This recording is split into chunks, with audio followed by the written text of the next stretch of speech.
Hello everyone, welcome to my channel DM learn academy. DM learn একাডেমির YouTube প্ল্যাটফর্মে সবাইকে স্বাগত জানাই। বন্ধুরা, আশা করি তোমরা সবাই ভালো আছো। দেখো বন্ধুরা, আজকে চলে এসেছি নতুন একটি ভিডিও নিয়ে, প্রাইমারি টেট 2024। দেখো, প্রাইমারি টেট 2024-এর জন্য কিন্তু আমরা অলরেডি প্রস্তুতি শুরু করে দিয়েছি। তোমরা জানো, প্রতি বছর কিন্তু প্রাথমিক শিক্ষা পর্ষদ ঘোষণা করেছে যে প্রতি বছর ডিসেম্বর মাসে কিন্তু প্রাথমিক পরীক্ষা হতে চলেছে, প্রাইমারি টেট পরীক্ষা হতে চলেছে। ওকে, তো 2024-এর প্রাইমারি টেটকে লক্ষ্য রেখে আমরা কিন্তু প্রস্তুতি শুরু করে দিয়েছি। দেখো, শিশু মনস্তত্ত্ব পেডাগজি থেকে আজকের কিন্তু এক গুরুত্বপূর্ণ প্র্যাকটিস সেট নিয়ে চলে এসেছি। আজকের প্র্যাকটিস সেট 1। ওকে, তো বন্ধুরা, আজকের ভিডিওটি কিন্তু খুবই গুরুত্বপূর্ণ হতে চলেছে। দেখো, 30টি গুরুত্বপূর্ণ প্রশ্ন রয়েছে সিটেট 2018 থেকে, অর্থাৎ সিটেট 2018 যে 30টি প্রশ্ন এসেছিল সেই 30টি প্রশ্ন নিয়ে কিন্তু আমরা আলোচনা করব, ডিটেলসে আলোচনা করব। তাই আজকের কিন্তু ভিডিওটি খুবই গুরুত্বপূর্ণ হতে চলেছে। তোমরা জানো যে বিগত 2 বছর যে প্রাথমিক টেটের যে সিলেবাস, সেই সিলেবাস যে সকল প্রশ্নগুলো এসেছিল সম্পূর্ণ কিন্তু সিটেটের আদলে। এই সিটেটের প্রশ্নগুলি কিন্তু খুবই গুরুত্বপূর্ণ হতে চলেছে। অবশ্যই তোমরা সিটেটের সমস্ত প্রশ্নগুলো অবশ্যই তোমরা করবে। তো এই আজকের ভিডিওটি তোমাদের জন্য খুবই গুরুত্বপূর্ণ হতে চলেছে এবং পরপর সিটেটের সমস্ত ভিডিওগুলো নিয়ে আসবো। তোমরা যারা আমার চ্যানেলে নতুন এখনো সাবস্ক্রাইব করে নাও, তোমরা চটপট করে সাবস্ক্রাইব করে নাও, নাহলে কিন্তু গুরুত্বপূর্ণ ভিডিওগুলো তোমরা অবশ্যই করে মিস করে যাবে। এবং যদি ভিডিওটি ভালো হয় অবশ্যই করে একটা লাইক করে দিও। সঙ্গে সঙ্গে যদি কোথাও কোনো সমস্যা থাকে অবশ্যই কমেন্ট করো। এবং দেখো, তোমরা যদি সমস্ত ভিডিওর পিডিএফগুলো পেতে চাও অবশ্যই তোমরা পেতে পারো। দেখো, তোমরা টেলিগ্রাম গ্রুপে যুক্ত হয়ে যেতে পারো। টেলিগ্রাম গ্রুপের লিঙ্ক কিন্তু ডেসক্রিপশানে দেওয়া রয়েছে। যদি ওখান থেকে যুক্ত না হতে পারো, তোমরা অবশ্যই টেলিগ্রামে গিয়ে দেখো ডিএম লার্ন একাডেমি বলে সার্চ করতে পারো। ওখান থেকে তোমরা অবশ্যই করে কিন্তু যুক্ত হয়ে যেতে পারো। ওকে, আর যদি কোনো কোথাও সমস্যা থাকে অবশ্যই কমেন্টে তোমরা জানাবে, কেমন ধরনের তোমরা ভিডিও পেতে চাও অবশ্যই করে জানাবে। আর অবশ্যই তোমাদের জন্য গুরুত্বপূর্ণ ভিডিও আমি নিয়ে আসবো। তো প্রত্যেকের সঙ্গে জুড়ে থাকো, আমাকে ফলো করো এবং হেল্প করো যাতে সমস্ত ভিডিওগুলো বন্ধুদের মধ্যে শেয়ার হয়। ওকে, তো বন্ধুরা চলো আজকে শুরু করি। দেখি আমরা আজকের প্র্যাকটিস সেটের 2018 সালে যে সকল 30টি প্রশ্ন রয়েছে সেই 30টি প্রশ্নগুলো কি কি আছে দেখে নেবো। তাই বেশি কথা না বাড়িয়ে আজকের ভিডিওটি শুরু করা যাক। চলো প্রশ্নগুলো কি কি আছে দেখে নিই। দেখো, প্রথম প্রশ্নটি কি বলেছে, নিচের কোনটি একজন শিক্ষকের ভূমিকাকে সবচেয়ে ভালোভাবে বর্ণনা করে? একটি শীতল স্থান তৈরি করা যেখানে শিশুরা কথোপকথন এবং অনুসন্ধানের মাধ্যমে শেখে। শ্রেণীকক্ষে শিক্ষকের সবচেয়ে গুরুত্বপূর্ণ ভূমিকা হলো শৃঙ্খলা বজায় রাখা। একজন শিক্ষককে নির্ধারিত পাঠ্যপুস্তক মেনে চলতে হবে। রিভিশনের জন্য পর্যাপ্ত সময় রেখে সময় মতো সিলেবাসে শেষ করা খুবই গুরুত্বপূর্ণ। দেখো, প্রত্যেকটা পয়েন্টগুলো আমরা একটু ডিসকাস করব এবং যাতে সেই ডিসকাসের মধ্যে দিয়ে কেন হচ্ছে, কি কারণে হচ্ছে এবং এই বিষয়গুলো আমাদের জানতে হবে। তাহলে কিন্তু দেখবে একটা প্রশ্ন করার ফলে তোমরা আরো 5টা প্রশ্ন করতে পারবে। ওকে, দেখো, প্রথমে যদি আমি ডিটটা বলি, রিভিশনের জন্য পর্যাপ্ত সময় রেখে সময় মতো সিলেবাস শেষ করা খুবই গুরুত্বপূর্ণ। দেখো, সিলেবাস কেবলমাত্র শেষ করলে বা পর্যাপ্ত সময় রেখে রিভিশনের জন্য শেষ করলে সেটা কি একজন ভালো শিক্ষক হতে পারবে? এক্ষেত্রে কিন্তু এটা কোনোভাবে প্রযোজ্য নয়। ওকে, দেখো, একজন শিক্ষককে নির্ধারিত পাঠ্যপুস্তক মেনে চলতে হবে। কেবলমাত্র যদি পাঠ্যপুস্তক মেনে চলে সেও কি একজন ভালো শিক্ষক হতে পারবে? এটাও কিন্তু প্রযোজ্য নয়। দেখো, শ্রেণীকক্ষে শিক্ষকের সবচেয়ে গুরুত্বপূর্ণ ভূমিকা হলো শৃঙ্খলা বজায় রাখা। কেবলমাত্র শৃঙ্খলা বজায় রাখলাম আর বাকি কাজগুলো করলাম না, এটা কিন্তু একজন ভালো শিক্ষক হওয়া যায় না বা হতে পারে না। ওকে, তাহলে এটা কিন্তু হচ্ছে না। এবার দেখো, একটি শীতল স্থান তৈরি করা যেখানে শিশুরা কথোপকথন ও অনুসন্ধানের মাধ্যমে শেখে। দেখো, অবশ্যই করে একটা কিন্তু শীতল স্থান তৈরি করতে হবে, অর্থাৎ এমন একটা পরিবেশ তৈরি করতে হবে যেখানে শিশুরা তারা নিজেরা কথা বলবে, তারা সক্রিয়ভাবে অংশগ্রহণ করবে। ঠিক আছে, এবং অনুসন্ধান অর্থাৎ তাদের মধ্যে যে অনুসন্ধান স্পৃহা সেটাকে যেন বেড়ে ওঠে এবং সেই অনুসন্ধানের মাধ্যমে তারা অবশ্যই করে শিখবে। ওকে, তাহলে শিশুকেন্দ্রিক শিক্ষা কিন্তু একটা বড় বিষয়, সক্রিয়তা, অর্থাৎ শিশুরা যেখানে নিজেরা সেখানে অংশগ্রহণ করবে এবং তারা সক্রিয়ভাবে অংশগ্রহণ করে তারা কিন্তু একে অপরের মধ্যে কথা বলে শিখবে। এটাই হচ্ছে একজন ভালো শিক্ষক বা তার যে মূল ভূমিকা বা তার যে মূল বিষয়, সেটা হচ্ছে কি তিনি একজন ভালো শিক্ষক হিসেবে শিশুরা যাতে নিজেরা কথোপকথন করতে পারে, নিজেদের সমস্যা নিজেরা সমাধান করতে পারে এবং অনুসন্ধানের মাধ্যমে শিখতে পারে, তাদের মধ্যে যে অনুসন্ধান স্পৃহা সেটা যেন জেগে ওঠে, সেটাই হচ্ছে শিক্ষকের মূল ভূমিকা। ওকে, তাহলে এখানে সঠিক উত্তরটি হয়ে গেল, দেখো এরটা। চলো নেক্সট। দেখো, দুয়েরটা কি বলেছে, নিচের কোন শ্রেণীকক্ষ সমৃদ্ধ শিক্ষাকে উৎসাহিত করে? নিচের কোন শ্রেণীকক্ষ সমৃদ্ধ শিক্ষাকে উৎসাহিত করে? দেখো, পাঠ্যপুস্তকের বিষয়বস্তু দ্বারা চালিত কাঠামোগত এবং পরিকল্পিত শিক্ষা সহ একটি শ্রেণীকক্ষ, একটি শ্রেণীকক্ষ যাতে বিভিন্ন সামগ্রী শিশুদের নাগালের বাইরে ক্লাসে প্রদর্শিত হয়। একটি শ্রেণীকক্ষ যেখানে উন্মুক্ত ক্রিয়াকলাপের কোণ রয়েছে, খোলা সেলফে বিভিন্ন ধরনের শিশু সাহিত্য রয়েছে যা দিনের যে কোনো সময় প্রবেশযোগ্য, আলমারিতে সুন্দরভাবে সংগঠিত উপাদান সহ একটি শ্রেণীকক্ষ বিনামূল্যে খোলার জন্য সপ্তাহে একবার বের করা হয়।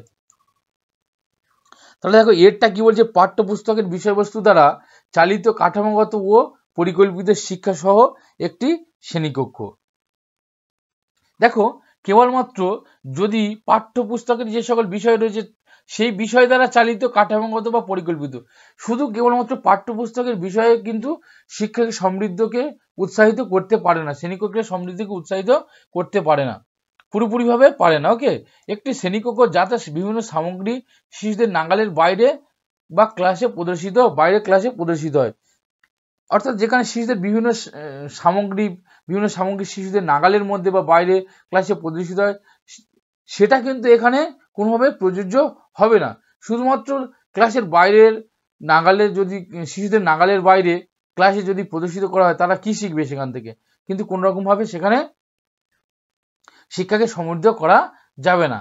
আর একটা দেখো, একটি শ্রেণীকক্ষ যেখানে উন্মুক্ত ক্রিয়াকলাপের কোণ রয়েছে। দেখো উন্মুক্ত বিষয়টি কিন্তু খুবই একটা গুরুত্বপূর্ণ বিষয়। দেখো উন্মুক্ত অর্থাৎ শিশুরা তারা খোলা মনে শিখতে পারবে এবং যে কোনো বিষয় শিখতে পারবে। ওকে, এবং খোলা সেলফে বিভিন্ন ধরনের শিশু সাহিত্য রয়েছে, অর্থাৎ এমন সেলফ রয়েছে, খোলা সেলফ রয়েছে যারা দেখা মাত্র তারা অ্যাট্রাকটিভ হবে, আকর্ষণ হবে, যা দিনের বেলায় কোনো সময় অর্থাৎ যে কোনো সময় তারা প্রবেশ করতে পারবে। দেখো এটা কিন্তু একটা গুরুত্বপূর্ণ বিষয় হচ্ছে, এটা কিন্তু উত্তর হতে পারে।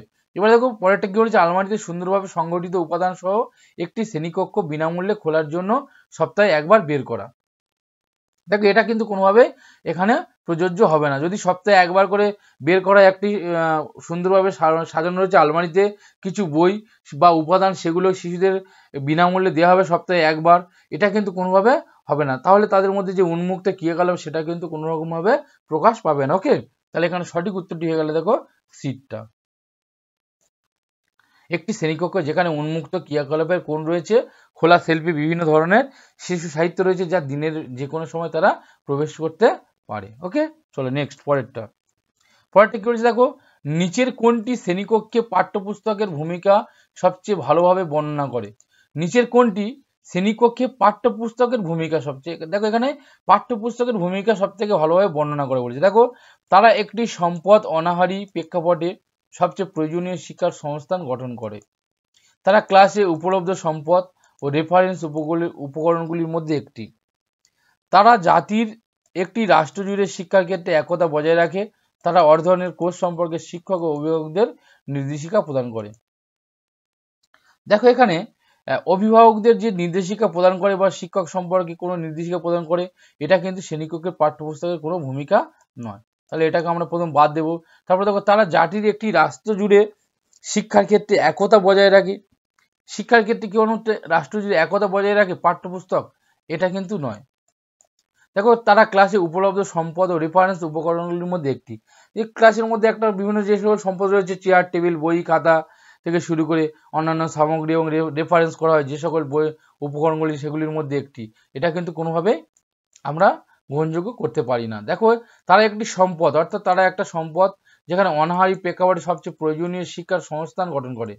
দেখো একদম পুরোপুরিভাবে যে তারা একটা সম্পদ এবং তাই সেই শিক্ষার প্রেক্ষাপটে যে সকল প্রয়োজনীয় বিষয়গুলি রয়েছে শিক্ষার ক্ষেত্রে বা শিক্ষার যে সংস্থান গঠন করে যে সকল বিষয়, তার মধ্যে কিন্তু একটা পাঠ্যপুস্তক সব থেকে ভালোভাবে বা পাঠ্যপুস্তকের ভূমিকা কিন্তু একটা গুরুত্বপূর্ণ জায়গা। ওকে, তাহলে এখানে দেখো ইয়েরটা হচ্ছে সব থেকে এখানে অ্যাপ্রোপ্রিয়েট। ওকে, চলো নেক্সট দেখো 4 নম্বরে কি বলেছে, national curriculum framework 2005, national curriculum framework 2005।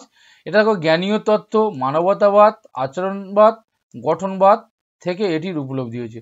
মানে ন্যাশনাল ক্যারিকুলাম ফ্রেমওয়ার্ক এর উপলব্ধি কোনটা থেকে হয়েছে? দেখো এর উপলব্ধি হয়েছে কিন্তু গঠনবাদ থেকে। ওকে, গঠনবাদ থেকে কিন্তু ন্যাশনাল ক্যারিকুলাম ফ্রেমওয়ার্কের উপলব্ধি। ওকে, চলো নেক্সট পরেরটি কি বলছে দেখো, একটি ক্লাসে শিশুদের বিবেচনা করা যেতে পারে অনুপ্রাণিত হতে যদি তারা শিক্ষকের কাছ থেকে ব্যাখ্যা চেয়ে প্রশ্ন জিজ্ঞাসা করে, তারা ইউনিফর্ম পরিধান করে সুন্দরভাবে স্কুলে আসে, তারা ক্লাসে শৃঙ্খলা বজায় রাখে, সবাই নিয়মিত উপস্থিত থাকে।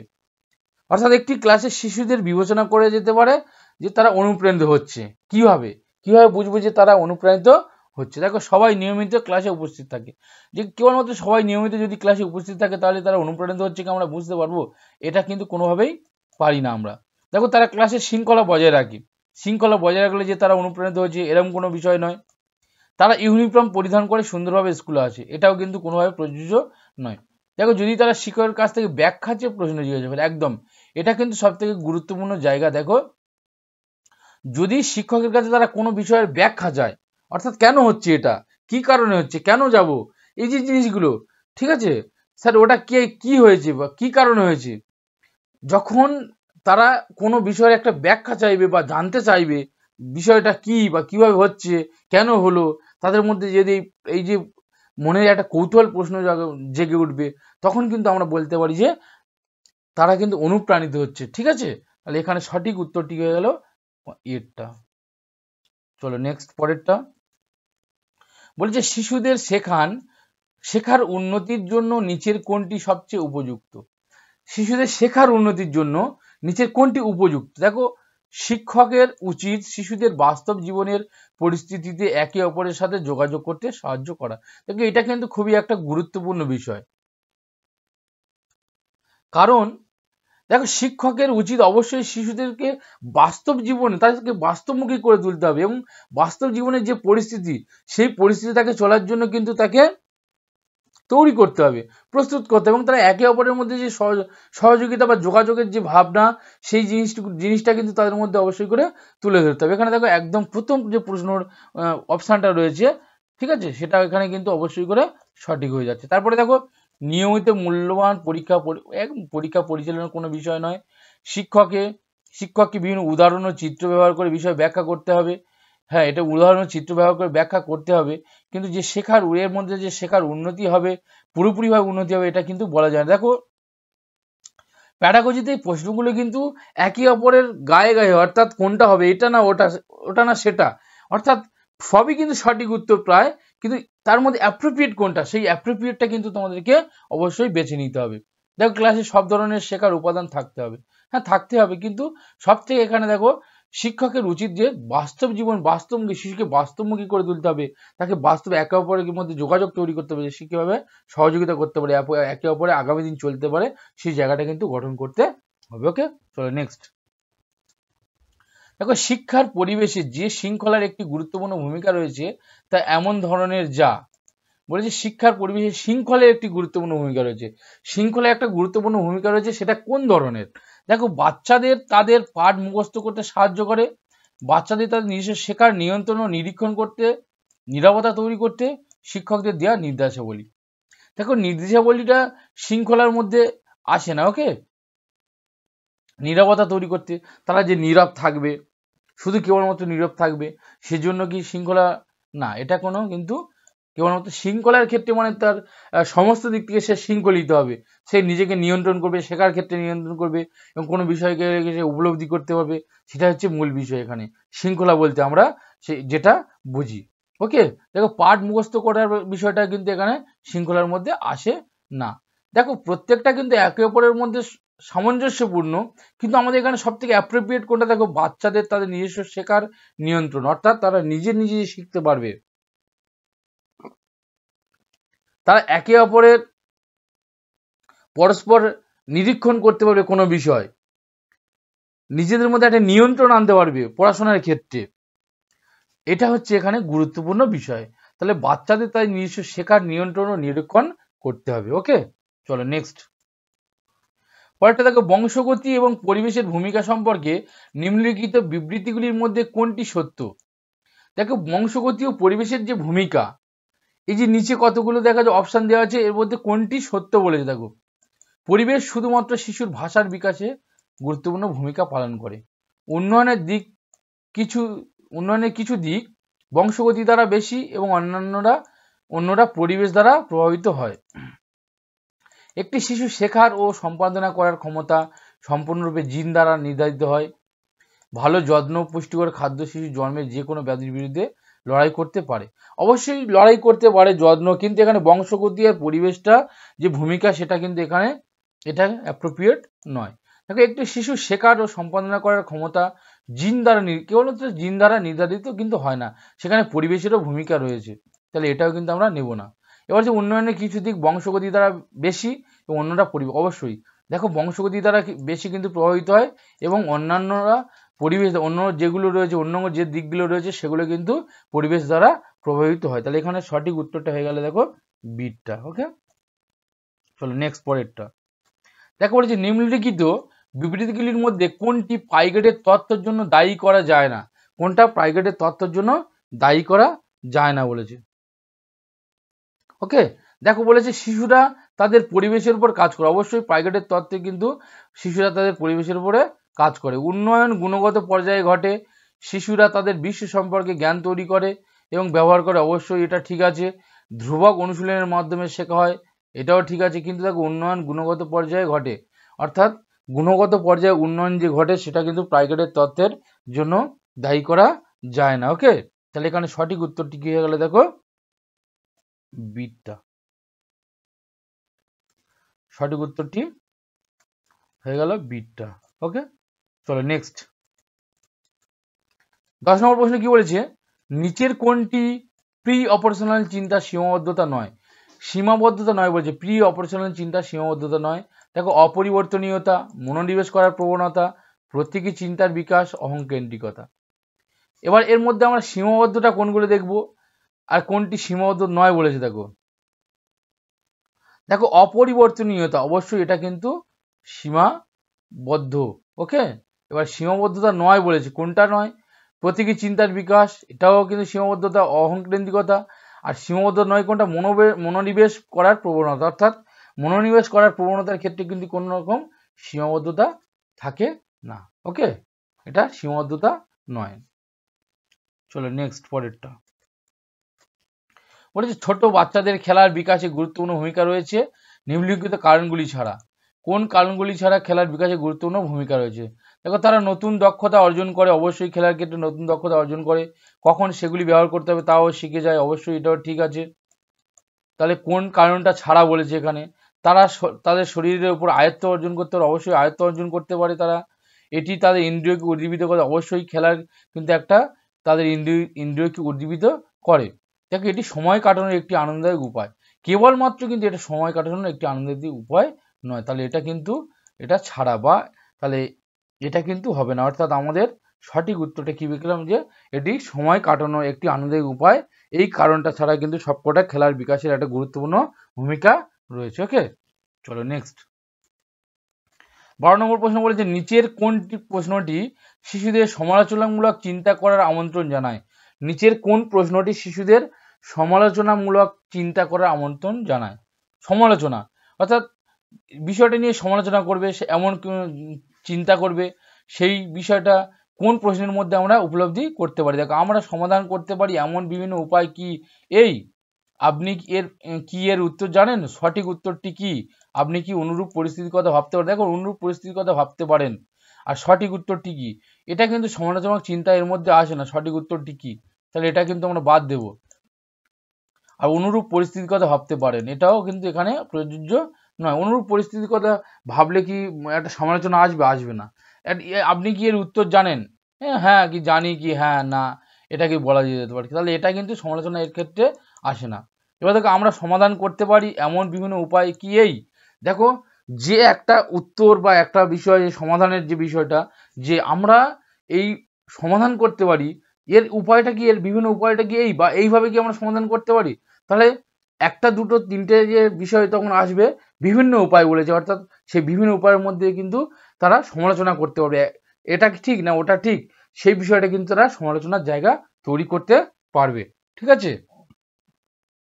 তাহলে 12টা হয়ে গেল কি এখানে সঠিক উত্তর, 12 এরটা। ওকে, পরেরটা দেখো 13 নম্বর প্রশ্ন করেছে নিম্নলিখিত বিষয়গুলির মধ্যে কোনটি প্রগতিশীল শিক্ষাকে সর্বোত্তম বর্ণনা করে? প্রগতিশীল শিক্ষাকে সর্বোত্তমভাবে বর্ণনা করে কোনটি? দেখো প্রকল্প পদ্ধতি, সক্ষমতা, গোষ্ঠীকরণ, র্যাঙ্কিং। এটা র্যাঙ্কিং হবে, জপলা পড়ে না। দেখো করে শেখা, প্রকল্প পদ্ধতি, সমবায় শিক্ষা, বিষয়ভিত্তিক ইউনিট, নিয়মিত ইউনিট, পরীক্ষা। এটা র্যাঙ্কিং হবে, র্যাঙ্কিং। ব্যক্তিগত কৃত ব্যক্তিগত শিক্ষা, সক্ষমতা গ্রুপিং, শিক্ষার্থীদের লেবেল করা। দেখো লেবেল করার ক্ষেত্রে এটা কোনো কিন্তু বিষয় নয়। ওকে, বিষয়ভিত্তিক ইউনিট কন্টিনিউ, তাদের বিষয় নিয়মিত, তাদের যদি বিষয়ভিত্তিক নিয়মিত ইউনিট পরীক্ষা করা হয় বা তাদের র্যাঙ্কিং করা হয়, সেক্ষেত্রে কি একটা প্রগতিশীল শিক্ষার একটা সর্বোত্তম বর্ণনা হয়? কেবলমাত্র ইউনিট পরীক্ষা, নিয়মিত যদি ইউনিট পরীক্ষা নিই সেক্ষেত্রে কিন্তু এটা হয় না। প্রকল্প পদ্ধতি, সক্ষমতা, গোষ্ঠীকরণ, র্যাঙ্কিংটা কোনো রকমভাবে কিন্তু প্রগতিশীল শিক্ষাকে সর্বোত্তমভাবে বর্ণনা করে না। সর্বোত্তমভাবে বর্ণনা করে যেটা হচ্ছে সেটা দেখো করে শেখা, অর্থাৎ তারা নিজেরা করে শিখবে। প্রকল্প পদ্ধতি, অবশ্যই প্রকল্প পদ্ধতি কিন্তু একটা প্রগতিশীল শিক্ষার অন্যতম বিষয়। আর সমবায় শিক্ষা। ওকে, এই তিনটে কিন্তু সবথেকে গুরুত্বপূর্ণ প্রগতিশীল শিক্ষাকে কিন্তু সর্বোত্তমভাবে বর্ণনা করার বিষয়টা। ওকে, চলো নেক্সট। 14 নম্বর প্রশ্ন কি বলছে দেখো, প্রগতিশীল শিক্ষা সম্পর্কে নিজের কোন বক্তব্যটি ব্যাখ্যা করে শিক্ষাই জীবন। প্রগতিশীল শিক্ষা সম্পর্কে নিচের কোন বক্তব্যটি ব্যাখ্যা করে যে শিক্ষাই জীবন। দেখো, জীবন প্রকৃত শিক্ষাদাতা, স্কুল শিক্ষা যতদিন সম্ভব চালিয়ে যেতে হবে, স্কুলের প্রয়োজন নেই, এটা শিক্ষার্থীরা তাদের জীবনের অভিজ্ঞতা থেকে শিখতে পারে, স্কুল শিক্ষা সামাজিক ও প্রাকৃতিক পরিবেশের প্রতিফলিত করা উচিত। একদম, দেখো সব থেকে ব্যাখ্যা করবে শিক্ষাই যে জীবন, সেটা হচ্ছে স্কুল শিক্ষা সামাজিক ও প্রাকৃতিক বিশ্বের প্রতিফলিত করা উচিত। স্কুল শিক্ষা যে সামাজিক ও প্রাকৃতিক সেটা কিন্তু বিশ্বের প্রতিফলিত করা উচিত। এর মাধ্যমে কিন্তু শিক্ষাই জীবন একটা আমরা উদাহরণ হিসেবে তুলে ধরতে পারি। সঠিক উত্তরটি হলো ডিট। ওকে, চল নেক্সট। দেখো 15 নম্বর কি বলেছে, নিচের কোনটি হতে পারে কোলবার্গের তত্ত্বের অবদান হিসেবে বিবেচিত। তার বিশ্বাস শিশুরা নৈতিক দার্শনিক, তার তত্ত্ব জ্ঞানীয়, পরিপক্ক এবং নৈতিক পরিপক্কতার মধ্যে একটি সংযোগ সমর্থন রয়েছে। তত্ত্বটি বিস্তৃত পরীক্ষার পদ্ধতি রয়েছে, একটি নৈতিক যুক্তি, কর্মের মধ্যে একটি স্পষ্ট সম্পর্ক স্থাপন করে। দেখো কোলবার্গের যে থিওরি রয়েছে সেই থিওরির মধ্যে অবশ্যই করে একটি নৈতিক যুক্তি রয়েছে এবং একটি কর্মের মধ্যে কিন্তু অবশ্যই করে স্পষ্ট সম্পর্ক স্থাপন করে। ওকে, চলো নেক্সট। এবার দেখো প্রক্সিমাল ডেভেলপমেন্ট জোন বলতে বোঝায়। দেখো প্রক্সিমাল ডেভেলপমেন্ট জোন, সেফালোকুডাল আর প্রক্সিমাল ডেভেলপমেন্ট দুটো কিন্তু খুবই গুরুত্বপূর্ণ বিষয়। দেখো প্রক্সিমাল ডেভেলপমেন্ট জোন বলতে এখানে বোঝানো হয়েছে কি, দেখো শেখার বিন্দু যখন সমর্থন প্রত্যাহার করা যায়, পর্যায়ে যখন সর্বাধিক বিকাশ সম্ভব, বিকাশের পর্যায়ে যখন শিশু শেখার সম্পূর্ণ দায়িত্ব নেয়, একটি প্রেক্ষা পর্যায়ে শিশুরা প্রায় সমর্থনের সঠিক স্তরের সাথেই তাদের নিজেদের একটি কাজ সম্পাদন করতে পারে। এটা করতে পারে হবে। ওকে, তাহলে দেখো এখানে সঠিক উত্তরটি কি হবে, দেখো একটি প্রেক্ষাপট শিশুরা যেখানে তাদের সমর্থনের সঠিক স্তরে তারা নিজেরাই একটা কাজ সম্পাদন করতে পারে, সেটাই হচ্ছে মূল বিষয়। যে প্রক্সিমাল ডেভেলপমেন্ট জোন যেটা, সেটা হচ্ছে কি সেখানে কি হবে, শিশুরা তাদের একটা নিজেদের সমর্থনের মধ্যে তাদের নিজেদের স্তরের মধ্যে একটা নিজেরাই কাজ সম্পাদন করতে পারে, নিজেরা একটা সিদ্ধান্ত পৌঁছাতে পারবে। ওকে, চলো নেক্সট। দেখো 17 নম্বর প্রশ্ন কি বলেছে, একজন এন্ডোজিনাস ব্যক্তিত্ব, একটা এন্ডোজিনাস ব্যক্তিত্ব হচ্ছে একটা কি মনস্তাত্ত্বিক শব্দ। ওকে, দেখো এটা কি সমাজে প্রচলিত স্টিরিওটাইপিক্যাল লিঙ্গ ভূমিকা মেনে চলে, স্ত্রীলিঙ্গ বৈশিষ্ট্যযুক্ত পুরুষদের বোঝায়, যা সাধারণত পুরুষ ও মেয়েলি বৈশিষ্ট্য হিসেবে বিবেচিত হয়, তার একটি ভারসাম্য রয়েছে, দৃঢ় এবং অহংকারী হতে থাকে। এটা তো কোনোভাবেই নয়। দেখো এটা সঠিক, এন্ডোজিনাস ব্যক্তিত্বটা হচ্ছে মূল যেটা বিষয়, সেটা হচ্ছে কি পুরুষ এবং মেয়েলি যে বৈশিষ্ট্য রয়েছে সেটা এখানে উল্লেখ করে। ওকে, অর্থাৎ পুরুষ এবং মহিলাদের সাথে সম্পর্কিত বৈশিষ্ট্যগুলির মধ্যে কোথাও পড়ে। ওকে, তাহলে এখানে সঠিক উত্তরটি কি হলো, দেখো যা সাধারণত পুরুষ ও মেয়েলি হিসেবে যে বৈশিষ্ট্য রয়েছে তার হচ্ছে ভারসাম্য রয়েছে এই এন্ডোজিনাস ব্যক্তিত্বের মধ্যে। ওকে, চলো নেক্সট। পরেরটা দেখো, শিশুরা নিম্নলিখিত ব্যতীত সমস্তগুলির মাধ্যমে লিঙ্গ ভূমিকা অর্জন করে। দেখো সমস্তগুলি ব্যতীত অর্থাৎ কোনটা ছাড়া, নিম্নলিখিত ছাড়া ব্যতীত সমস্তগুলির মধ্যে কোনটা ছাড়া লিঙ্গ ভূমিকা অর্জন করে। দেখো টিউটরিং, মিডিয়া, সামাজিকরণ, সংস্কৃতি। দেখো মিডিয়ার মধ্যে অবশ্যই কিন্তু লিঙ্গ ভূমিকা অর্জন করে, সামাজিকরণের মাধ্যমে অর্জন করে, সংস্কৃতির সঙ্গে অর্জন করে, কিন্তু এখানে দেখো টিউটরিং এর সঙ্গে কিন্তু অর্জন করে না। ওকে, চলো নেক্সট। বলছে প্রমিত পরীক্ষার একটি সমালোচনা হলো যে, প্রমিত পরীক্ষার একটি সমালোচনা দেখো কি, তারা একটি শিশুর দক্ষতার একটি পরিষ্কার ছবি দেয় না, তারা মূলত মূলধারা সংস্কৃতি প্রতিনিধিত্ব করে এবং তাই পক্ষপাতদুষ্ট, তাদের ভাষা বোঝা কঠিন, পরীক্ষাগুলি বৃহৎ ও জনগোষ্ঠীর উপর পরিচালিত হতে পারে না। প্রমিত পরীক্ষাটা কিন্তু এখানে সমালোচনা, কোনটা সমালোচনা হয় সেটা হচ্ছে কি, তারা মূলত কি হচ্ছে, মূলধারা সংস্কৃতি প্রতিনিধিত্ব করে এবং তারা পক্ষপাতদুষ্ট হতে পারে। ওকে, তাহলে এটা এখানে সঠিক উত্তর। চলো নেক্সট। পরটি বলছে একাধিক বুদ্ধিমত্তা তত্ত্ব বলে যে, একাধিক বুদ্ধিমত্তার তত্ত্ব কি বলে, দেখো বুদ্ধিমত্তাকে কার্যকর শিক্ষাবিদ্যার সাহায্যে বহুগুণ করা যায়, বুদ্ধিমত্তা দ্রুত ত্বরান্বিত করা যায়, বুদ্ধিমত্তা বিভিন্ন ধরনের হতে পারে, কাগজ পেন্সিল পরীক্ষা সহায়ক নয়। একাধিক বুদ্ধিমত্তার তত্ত্ব বলে বুদ্ধিমত্তা বিভিন্ন ধরনের হতে পারে, একাধিক বুদ্ধিমত্তা অর্থাৎ বুদ্ধিমত্তা কিন্তু বিভিন্ন ধরনের হতে পারে। চলো নেক্সট, পরেরটা কি বলেছে, 21 নম্বর প্রশ্ন, শিক্ষক শেখার মূল্যায়ন এবং শেখার মূল্যায়ন উভয়ই ব্যবহার করতে পারেন। শিক্ষক শিখন মূল্যায়ন শেখার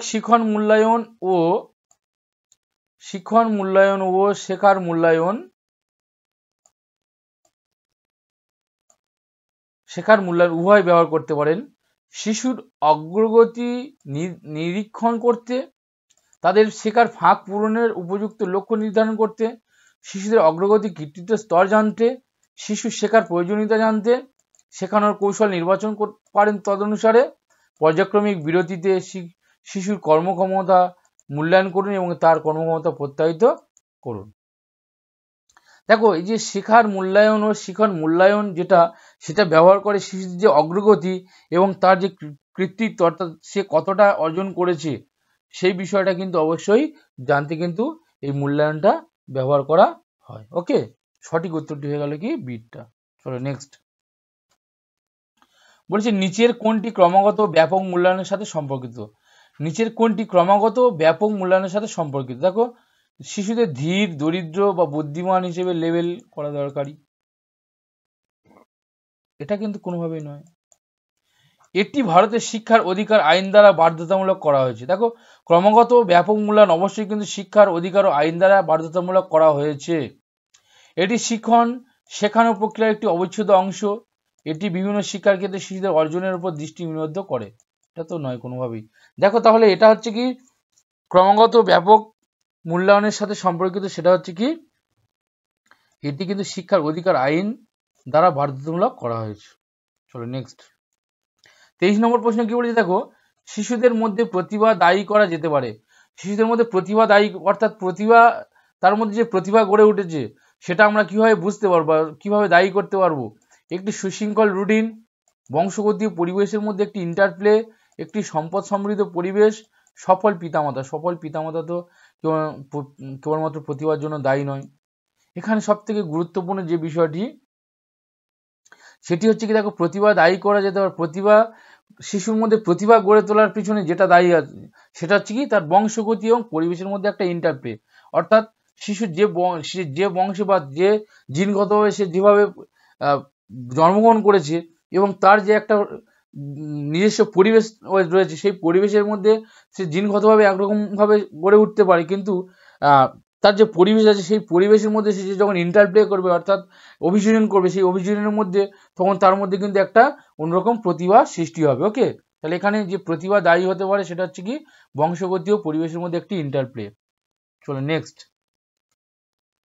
বলছে আর্থ সামাজিকভাবে অনগ্রসর ব্যাকগ্রাউন্ড থেকে আগত শিশুদের একটি শ্রেণীকক্ষ পরিবেশে আয়োজন, যা দেখো আর্থ সামাজিকভাবে অনগ্রসর অর্থাৎ অনগ্রসর যে সকল শ্রেণীর রয়েছে সেই সকল ব্যাকগ্রাউন্ড থেকে যে সকল শিশু, তাদের যে ব্যাকগ্রাউন্ড রয়েছে যে তারা আর্থ সামাজিকভাবে অনগ্রসর অর্থাৎ পিছিয়ে পড়া শিশু, সেই পিছিয়ে পড়া শিশুদের জন্য কি হচ্ছে একটি শ্রেণীকক্ষ পরিবেশ প্রয়োজন, যা কোন শ্রেণীকক্ষ পরিবেশটা প্রয়োজন।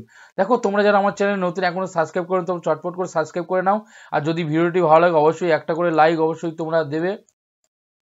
ওকে, এবং যদি কোনো কোথাও সমস্যা থাকে তাহলে অবশ্যই কমেন্টে তোমরা অবশ্যই করে জানাও, ঠিক আছে।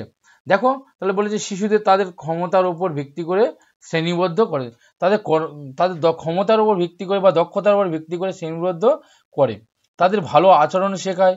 ভালো আচরণ শেখায় এটা তো কোনোভাবেই নয়। মূল্যবোধ ও তাদের সাংস্কৃতিগত ও ভাষাগত জ্ঞান ব্যবহার করে, তাদের ব্যবহারকে নিরুৎসাহিত করে যাতে তারা মূলধারা ভাষা শিখতে পারে। দেখো তাহলে 24 নম্বর প্রশ্নটা যদি আমরা দেখি, অবশ্যই যারা পিছিয়ে পড়া শ্রেণীর ছাত্র, ঠিক আছে, অনগ্রসর শ্রেণীর ছাত্র, তাদেরকে অবশ্যই মূল্যবোধ ও তাদের সাংস্কৃতিক যে ভাষাজ্ঞান সেগুলো ব্যবহার করতে হবে। ব্যবহার করে তাদেরকে আমরা এমন পরিবেশ তৈরি করতে পারি যেখানে তারা আবার সমাজের সঙ্গে, সকলের সঙ্গে সঠিকভাবে মেলবন্ধন তৈরি করতে পারে। ওকে, তাহলে মূল্যবোধ এবং সামাজিক সাংস্কৃতিক ভাষাজ্ঞান ব্যবহার করে একটা শ্রেণীকক্ষ পরিবেশ তৈরি করতে হবে। ওকে, চলো নেক্সট 25 নম্বর প্রশ্ন কি বলছে দেখো, প্রতিভাবান শিশুদের সৃজনশীলতা এবং এর জন্য প্রয়োজনীয় হস্তক্ষেপ শ্রেণীকক্ষে নির্ভর করে। প্রতিভাবান শিশুদের সৃজনশীলতা এর জন্য প্রয়োজনীয় হস্তক্ষেপ শ্রেণীকক্ষে নির্ভর করে। কোন বিষয়গুলি নির্ভর করে দেখো, তাদের অন্যান্য শিশুদের শেখানোর দায়িত্ব দেওয়া, শিক্ষক দ্বারা কাস্টমাইজে উদ্দীপক নির্দেশমূলক পদ্ধতি ব্যবহার, তাদের অতিরিক্ত সময় দেওয়া, তাদের প্রতি স্নেহশীল হওয়া। দেখো অবশ্যই করে শিক্ষকের দ্বারা কাস্টমাইজ করতে হবে এবং তারা বিভিন্ন উদ্দীপকের মাধ্যমে যে নির্দেশমূলক পদ্ধতি রয়েছে সেই পদ্ধতিগুলো ব্যবহার করতে হবে। ওকে, তাহলে এখানে সঠিক উত্তরটি হয়ে গেল দেখো বিটটা। অর্থাৎ তাদের মধ্যে যে সৃজনশীলতা রয়েছে সেই সৃজনশীলতাকে বিস্তার করার জন্য শিক্ষক মহাশয়দের অবশ্যই তাদেরকে কাস্টমাইজ করতে হবে এবং উদ্দীপক নির্দেশমূলক পদ্ধতি ব্যবহার করতে হবে। চলো নেক্সট 26 নম্বর প্রশ্ন কি বলছে দেখো, হাইপার অ্যাক্টিভ বাচ্চাদের শিখতে সাহায্য করার জন্য নিচের কোন উপায়টি উপযুক্ত নয়? কোন উপায়টি উপযুক্ত? হাইপার অ্যাক্টিভ বাচ্চা, ওকে, অর্থাৎ যারা সবসময় প্রায় অস্থির হয়ে যায়, ওকে, অস্থিরতা অনুভব করে, সেই হাইপার অ্যাক্টিভ বাচ্চাদের শিখতে সাহায্য করার জন্য নিচের কোন উপায়টি উপযুক্ত নয়? প্রায় অস্থির হওয়ার জন্য তাদের তিরস্কার করা। দেখো শিক্ষাক্ষেত্রে কিন্তু কোন রকমভাবে তিরস্কার করা যাবে না। তাহলে আমরা প্রথম শব্দটা গিয়ে তিরস্কার করা বলেছে। শিক্ষার ক্ষেত্রে কখনো যখন তিরস্কার মানে নেগেটিভ কথা, এই তিরস্কারটা কোনো ক্ষেত্রে ব্যবহার করা যায় না, ঠিক আছে। যেখানে তিরস্কার হবে তোমরা জানবে যে এটা কোনোভাবে, এই পয়েন্টটা কোনোভাবে এর সঙ্গে সংযুক্ত নয়। ওকে, যেহেতু যখন হাইপার অ্যাক্টিভ বাচ্চা থাকবে তাদেরকে শেখার জন্য তার কোনো শিক্ষার্থীকে কোনো রকম ভাবে তিরস্কার করা যাবে না। ওকে, তাহলে এখানে সঠিক উত্তরটি কি হবে দেখো এটা। নেক্সট 27 নম্বর প্রশ্ন কি বলেছে, ভিন্ন চিন্তাভাবনার ধরনগুলি শিশুদের শনাক্ত করে যারা স্থিতিস্থাপক, অক্ষম, ডিসলেক্সিয়া না সৃজনশীল। ভিন্ন চিন্তাভাবনার ধরনগুলি শিশুদের শনাক্ত করে, অর্থাৎ যাদের মধ্যে ভিন্ন চিন্তাভাবনা রয়েছে, তারা বিভিন্ন চিন্তা করতে পারে, তাদের মধ্যে বিভিন্ন আইডিয়া বেরোয়, সেই শিশুদেরকে কিভাবে শনাক্ত আমরা করতে পারি? অবশ্যই যে সকল শিক্ষার্থীদের মধ্যে বা শিশুদের মধ্যে ভিন্ন চিন্তাভাবনা রয়েছে, তারা বিভিন্নভাবে চিন্তা করতে পারে, তাদেরকে কিন্তু আমরা সৃজনশীল বলতে পারি। ওকে, বা সৃজনশীলতা দিয়ে তাদেরকে আমরা শনাক্ত করতে পারি। চলো নেক্সট 28 নম্বর প্রশ্ন কি বলেছে দেখো, নিচের কোনটিতে একজন শিক্ষক শ্রেণীকক্ষে শিশুদের সমস্যা সমাধানের মডেল করতে পারেন এমন উপায় বর্ণনা করে না?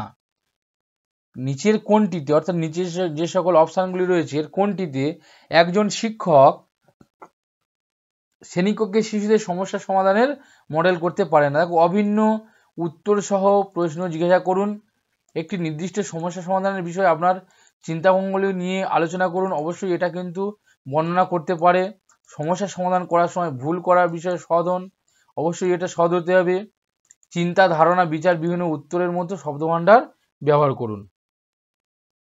দেখো অবশ্যই চিন্তা করতে এমন শব্দভাণ্ডার ব্যবহার করতে হবে, এখানে চিন্তা করতে পারবে, ধারণা এবং সেগুলো বিচার করতে হবে, অবশ্যই কিন্তু এটা করতে হবে। কিন্তু কোনটা এর উপায় বর্ণনা করে না সেটা হচ্ছে কি অভিন্ন উত্তর সহ প্রশ্ন জিজ্ঞাসা করুন। উত্তর সহ প্রশ্ন জিজ্ঞাসা করলে কিন্তু এখানে হবে না। ওকে, সমস্যার সমাধানের জন্য তাদের কাছে কিন্তু একটা সমস্যা তুলে ধরতে হবে, সেই বিষয়ে এমনভাবে বিস্তারিত বিবেচনা করতে হবে, এমনভাবে আলোচনা করতে হবে যাতে তাদের মধ্যে সেই বিষয়টা নিয়ে চিন্তাভাবনা গড়ে ওঠে বা তারা সেটা নিয়ে ভাবতে পারে। ওকে, তাদের মধ্যে একটা কৌতূহলী স্পৃহা গড়ে ওঠে। চলো নেক্সট দেখো 29 নম্বর কি বলছে, নিচের কোনটি একটি আবেগ? দেখো উদ্দীপনা, স্মৃতি, ভয়, মনোযোগ, এটা কিন্তু খুবই গুরুত্বপূর্ণ একটা প্রশ্ন। ওকে, দেখো সম্পূর্ণ আজকের প্র্যাকটিস সেটটি কিন্তু সিটেট 2018 প্র্যাকটিস 18তে পরীক্ষা দিয়ে এসেছিল সিটেটের। ওকে, সবগুলো নিয়ে কিন্তু আলোচনা করে ডিটেলসে আলোচনা করছি। অবশ্যই তোমরা যারা ভিডিওটা দেখছো অবশ্যই যদি ভালো লাগে একটু লাইক করে দাও, সঙ্গে সঙ্গে যদি কোনো সমস্যা থাকে কমেন্ট করো। তোমরা যারা ভাবছো সমস্ত পিডিএফ গুলো পেতে পারো অবশ্যই তোমরা কিন্তু আমার টেলিগ্রাম চ্যানেলে যুক্ত হয়ে যাও। ওকে, টেলিগ্রাম চ্যানেলে যুক্ত ওখান থেকে তোমরা অবশ্যই করে সমস্ত পিডিএফ গুলো কালেক্ট করতে পারো। দেখো ডিএম লার্ন একাডেমি বলে সার্চ করতে পারো, সেখানে গিয়ে অবশ্যই তোমরা যুক্ত হয়ে যেতে পারো। দেখো এখানে আবেগ, একটি আবেগ হচ্ছে কি কোনটা? আবেগ হচ্ছে ভয়। ওকে, ভয়, কান্না, এগুলো হচ্ছে কি আবেগ। তাহলে নিচের কোনটি একটি আবেগ? দেখো ভয় হচ্ছে একটি আবেগ। চলো নেক্সট পরেরটা দেখো, একটি 3 বছর বয়সী শিশু ব্যাখ্যা করে যে দুধের বুথে একটি মেশিন দ্বারা দুধ তৈরি করা হয়। অর্থাৎ দুধের যে বুথ রয়েছে বা দুধের যে ঘর রয়েছে সেখানে একটা মেশিন দ্বারা দুধ তৈরি করা হয়। নিচের কোনটি শিশুর বোঝার সর্বোত্তম ব্যাখ্যা প্রদান করে? অর্থাৎ কোনটার মাধ্যমে শিশু এই বিষয়টা বুঝছে? দেখো সন্তানের পরিবার উদ্দীপক প্রস্তাব করে না, শিশুর জন্য পরিবেশ। শিশুর পৃথিবীর খুব সীমিত এক্সপোজার আছে, অর্থাৎ শিশু পৃথিবীর খুব বেশি কিছু জানে না। সন্তানের উত্তর তার উপর ভিত্তি করে মিল্ক বুথ থেকে দুধ কেনার অভিজ্ঞতা, শিশুটি কখনো গরু দেখেনি। দেখো অবশ্যই করে যখন তার মনে হবে যে দুধের বুথে বা দুধ ঘরে একটা মেশিন আছে, অবশ্যই সে কিন্তু এই দুধ ঘরের দিকে দেখেছে এবং সেখান থেকে তার বাবা বা মা বা কেউ কিন্তু সেখান থেকে দুধ কিনে নিয়ে আসে। সেই অভিজ্ঞতার উপর ভিত্তি করে কিন্তু সে বলেছে যে দুধের ঘরে একটি মেশিন আছে, তার থেকে দুধ তৈরি হয়। কিন্তু যে গরুর মধ্যে যে দুধগুলো, গরুর দুধ সেখানে গিয়ে জমা হচ্ছে বা ছাগলের দুধ সেখানে গিয়ে জমা হচ্ছে বা অন্য কোনো রকমভাবে দুধ সেখানে জমা হচ্ছে, সে কিন্তু সেটা জানে না বা দেখেনি বা বোঝেনি। তাহলে এখানে সে দেখেছে কোনটা, যে সে যেখান থেকে দুধ ঘর থেকে দুধ কেনা হচ্ছে, ঠিক আছে, সেটা থেকে তার মনে হয়েছে যে এখান থেকে দুধটা কোনো মেশিন দ্বারা তৈরি হচ্ছে। তাহলে এখানে সঠিক উত্তরটি কি হচ্ছে? দেখো সিটটা। ওকে, তো দেখো বন্ধুরা আজকের কিন্তু এই 30টি প্রশ্ন ছিল, গুরুত্বপূর্ণ প্রশ্ন। আশা করছি আজকের ভিডিওটি তোমাদের ভালো লেগেছে। যদি ভালো লাগে অবশ্যই করে তোমরা লাইক করে দাও, চটপট করে। যারা সাবস্ক্রাইব করোনি সাবস্ক্রাইব করে নাও, এবং তোমরা যারা ভাবছো সমস্ত ভিডিওর পিডিএফ গুলো অবশ্যই পেতে চাচ্ছ, তোমরা অবশ্যই কিন্তু টেলিগ্রাম গ্রুপে যুক্ত হয়ে যাও। টেলিগ্রাম গ্রুপে কিন্তু বিভিন্ন নোটিশ, অবশ্যই তোমার নোটিফিকেশন বিভিন্ন থাকবে তোমাদের জন্য, এবং সমস্ত পিডিএফ গুলো সেখানে আমি দেবো। প্রত্যেকে বলছি অবশ্যই করে তোমরা টেলিগ্রামে যুক্ত হয়ে যাও। আর তোমরা অবশ্যই করে সাবস্ক্রাইব করে নাও। যদি কোথাও কোনো সমস্যা থাকে অবশ্যই কমেন্টে জানাও। প্রত্যেকে ভিডিওগুলো দেখতে থাকো, আশা করছি তোমাদের জন্য খুবই হেল্পফুল হবে। ততক্ষণ পড়তে থাকো, ভালো থাকো, এবং 2024 প্রাইমারি টেটের জন্য অবশ্যই প্রস্তুতি নিতে থাকো। আবার দেখা হবে নতুন একটি ভিডিওতে। ধন্যবাদ প্রত্যেককে।